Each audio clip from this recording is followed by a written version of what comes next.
Hello everyone! Welcome back to The Infinite Chapter, the place where we unearth the stories that obsess us, the ones that make us think, and sometimes, the ones that don't let us sleep. Jon, before we get into today's topic, I have to confess something. I had not read this novel before, and it left me breathless. Right? It's a journey. I'm glad you dared. I'm curious, Jane, what did you feel when you read it for the first time? And why did you choose this novel?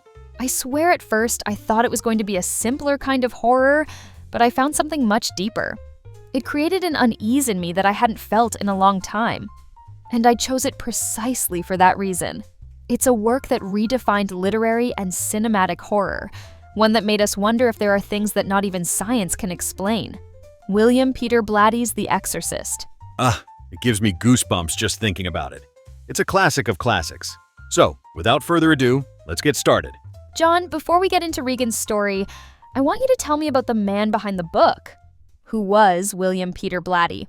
William Peter Blatty was a screenwriter and novelist with a very interesting background. He was a devout Catholic, but like many of us, he struggled with his own doubts about faith.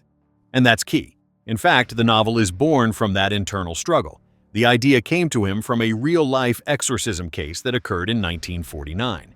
Blatty, at that time a student at Georgetown University, read a newspaper article about a 14-year-old boy who had an exorcism performed on him. And that story, which at the time was almost a whisper, stuck with him. So it wasn't a girl, but a boy? That surprises me. And does his obsession with the case show in the novel? Absolutely. Blatty didn't just write a horror story, he immersed himself in the investigation. He wanted to understand the nature of faith, doubt, and evil. And his Jesuit training at Georgetown gave him the tools to do it with a rigor not seen in other novels of the genre. The book is almost an essay disguised as a horror novel. It's a testament to his own search for answers, his own conflict between faith and reason.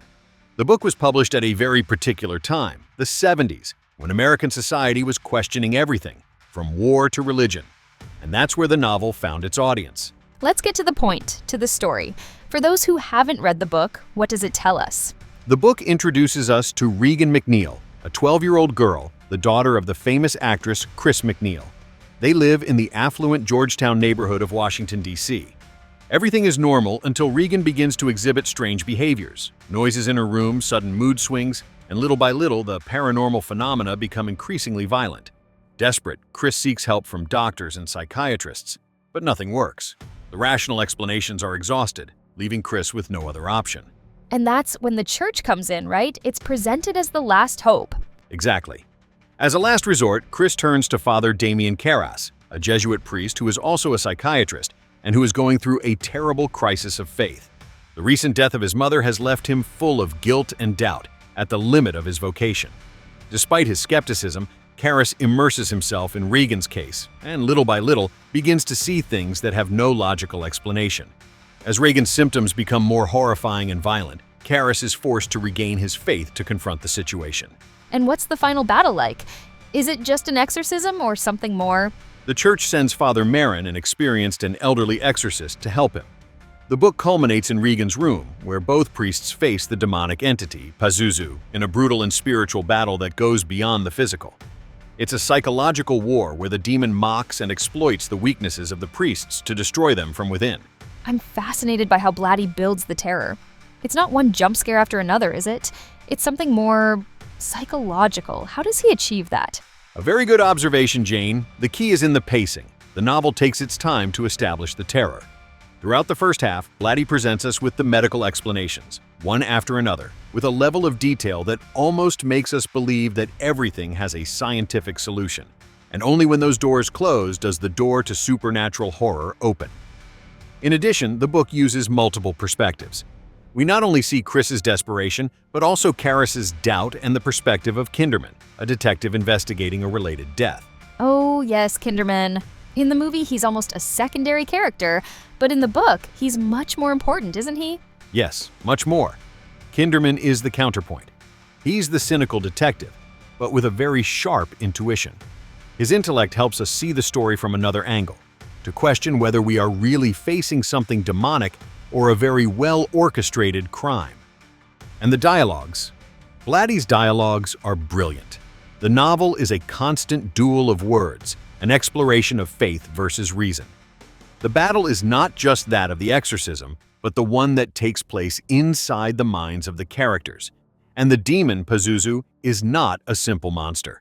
It's a force that mocks faith and attacks the weaknesses of each person. Jon, now for the part I like the most. Since this is my first time with the novel, I'm eager to know more. You who know it by heart, are there any details or curiosities that most people who have only seen the movie don't know? Of course there are. There are several. To start, as I mentioned in the beginning, the real case that inspired the story was not of a girl, but of a boy, known as Roland Doe. Blatty changed the gender, but based it on the documents and reports he read. Another important fact is the character of the detective Kinderman. In the novel, he is much more profound and has a friendship with Karis. Blatty was inspired by a real-life friend, the priest and police officer William Bill O'Malley, to create him. That gives a very interesting layer of realism to that relationship. And the statue at the beginning, the demon one? Ah, that's key. The demon is Pazuzu, an Assyrian-Babylonian deity that, in the novel, Marin already knew from his excavations. It's not a generic demon, it's an ancient evil with a history, and the statue symbolizes that awakening of evil.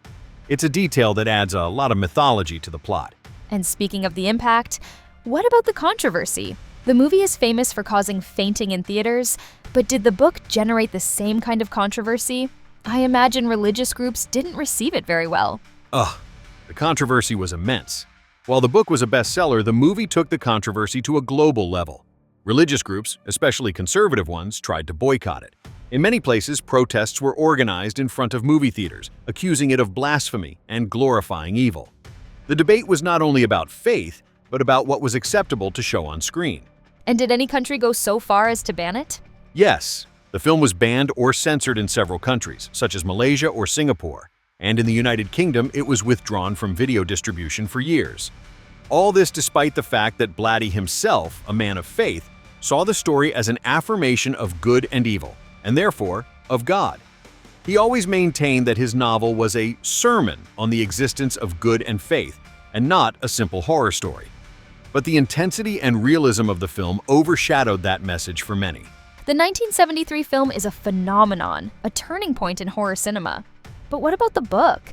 And above all, how did it influence what came after? The book was a massive success, and it stayed on the New York Times bestseller list for more than a year. But it's true that William Friedkin's film was what catapulted it to worldwide fame.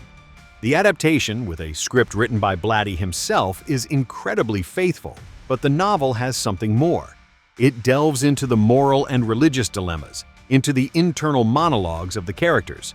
The book makes you think, the movie makes you scream. That's a good summary.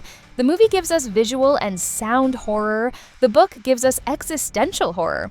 But how is that legacy seen in other works? What films or books drink directly from The Exorcist? Exactly. The novel's legacy is having elevated horror to a genre of psychological thriller, of philosophical drama. It showed that fear can be born from the deepest questions about our existence, and not just from what is hiding under the bed. In cinema, the impact is undeniable. The Exorcist established a new subgenre of demonic possessions. Films like The Conjuring, Insidious, or even the Paranormal Activity saga owe it a lot, in the way they build gradual tension, in the phenomena that escalate slowly, and in the idea of a final battle against a supernatural entity. Oh, right. That feeling that the house, or the person, becomes a battlefield. Exactly. The novel and the film also legitimized horror in a way that few works had done before. It became one of the few horror films nominated for an Oscar for Best Picture. This opened the door for genre cinema to be taken seriously by critics. Subsequent works, such as The Shining or The Silence of the Lambs, followed this path. It is a masterpiece, both in its form and in its substance, that forever changed the landscape of horror. Jon, after this analysis, and with a clear head, what did you think of the book? Look, reading the book after having seen the movie is an almost sacred experience. You realize that the strength of the work does not reside in the visual spectacle, but in the slow, progressive, and psychological horror. The internal struggle of Father Karras is the true heart of the story. His journey, his loss of faith, and his redemption are much more impactful in the book, because Blatty makes you feel each of his doubts, each of his fears. So, is the book more unsettling than terrifying? Exactly. It's a novel that forces you to confront your own beliefs. It doesn't just scare you, it disturbs you. The ending in particular has a much greater emotional weight. You feel like you've accompanied Karis on that inner journey, and his final sacrifice feels like the climax of a spiritual battle, not just of a scene. It is a work that goes beyond the genre, a mandatory read for anyone interested in the exploration of faith, morality, and the darkness that lies in the depths of the human psyche. Whew, what a journey, Jon. You leave me thinking? Me too, Jane. It's one of those works that stay with you. And that's the idea of the infinite chapter. That's right. That's why we want you who are listening to tell us what you thought of this episode. Have you read the book? Do you think it's better than the movie? Leave us your comments on our social media and join the conversation. You can find us on Spotify and YouTube as The Infinite Chapter. And if there's a book you'd like us to analyze, leave us your suggestion. Don't forget to subscribe to our podcast so you don't miss a single episode. Next week, we'll be back with a new story, a new chapter, and a new infinity. Until next time. See you.